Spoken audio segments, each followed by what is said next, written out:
Okay, so Q&A is a very specially designed course having a little modified version of test series, because as you know test series have generally 10 to 12 full length tests, but this will have small multiple tests, probably 30, 35, something like that. So in Q&A, the students who want to prepare and to check themselves whether they are good enough or not, but with sufficient time, they can always go with this program. As you know, in the first video, paper 1, I have told very clearly, so I will not repeat all those things. But in brief, I can tell that in Q&A, a test series program in political science, we have multiple, you can say, dimensions included for a student to update, revise, and modify their academic knowledge and preparedness for the civil services examination optional political science. It is test. So, small tests. For example, 10 questions only, a test you will give.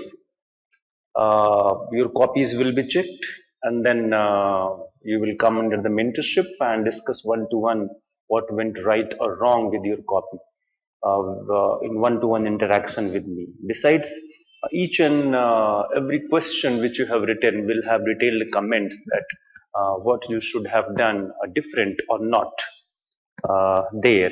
Target should always be in any test series to get a 50% mark. That is one of the highest UPSC gives. So if you are getting 40%, then it was satisfactory, and less than 40% is what we need to actually improve, right? After that, you get videos on each test, that is the sectional test, on the concept classes, that what exactly should be the concept there we should be dealing with. So you are bound by your notes, because that's what I have seen multiple times, that students who are preparing and doing Q&A, they are bound by their printed notes. When you are bound by some particular printed notes, your analytical capability will be limited, and therefore there is one video on each theme, so that you can understand, you can know the first hand that what exactly will be the scope of topics, and your study, your reading into that. So Q&A is a different ball game for this. So we have to understand that Q&A is having around 35 to 37 tests, probably 10 questions each. You have the evaluation of test copy, then you have one-to-one meet, then you have the PYQ videos, then you have conceptual thematic videos, right? So you have so many chances actually to upgrade. Point is how to approach Q&A for paper 2 PSIR. That is the mandate we have today. Paper 2 PSIR. So paper 2 contains, as you know, A and B, and A is theoretically international relations, and B is practically Indian foreign policy. There is no difference as such between theory and practice, but practice may sound contradictory to theory sometimes. It may not be so, because there is no one theory to comply with, and theories can be broken into various parts, and practice can also be broken into various parts. And so, theoretical and practical relation in the paper 2 will be one very good approach to deal with the paper. So those who understand realism well, liberalism well, balance of power well, national security, national interest, which will be theoretical portion of paper 2, they will always do good in Indian foreign policy. So the first strategy should be for a student that please be very good in two things in paper 2. Right now I'm not talking about comparative politics, I'm dealing only with the IR theories, and two topics given there, that is the key concepts of IR and theories of IR. These two topics you should be very strong. And if you are confining yourself only to the printed notes of someone, please don't do, because that may not take you much, because you need to be little more analytical in approach when you write IR theory question, right? So that is the first strategy, that few topics are always more important. So for them, at least don't go for notes only and read some academic book or chapters from there if it is possible. The second approach which you should have for the paper 2 is that the clear linkages between IR theory and Indian foreign policy. So you should be totally able to write. Suppose they're asking Indian foreign policy and Indo-US relation. So the changing nature of Indo-US relation in context of the great game of 21st century, that is Indo-Pacific policy, includes the theories, sub-theories of IR, such as rise and fall of great powers, such as balance of power, such as revisionary power, such as offensive defensive neorealism. So how far you are able to include these notions in Indian foreign policy, that will actually push you for greater marks. Now understand, uh, don't do the same thing in GSIR, because GSIR is different. That should be based on current affairs and general studies, not special studies. The third approach which you should have for paper 2 is that you should be going very selective for the comparative politics, because comparative politics, if you see that the questions are largely only three in the last 10 years. Number one, limitations of comparative politics. Number two, political economy approach. And number three, the scope of comparative politics, what we do into this. So only three questions if you read them. And since it is difficult for a student to be having grip on comparative politics, because maybe your notes or from where you have studied have not done justice to it, or probably you feel your own mental blockage in comparative politics. So the strategy should be in comparative politics that go for very selective reading, practice at home, memorize word by word, and then put it there when it comes in the examination. Right. To see the comparative politics section, then you should have a very, very specific approach there. Specific approach there. And the best thing is always that, of course, conceptual clarity का तो कोई alternative नहीं होता है. लेकिन as a new student आप push करते हो अपने आप को कि instead of going for conceptual clarity you go for memorization and factual understanding. The UPSC nature is becoming more so and so that uh, uh, with your memory power and a bit of understanding you can crack the exam, which is true. But when you want to guarantee selection, then your focus should be more on the conceptual clarity side of the every topic, specifically comparative politics. Right.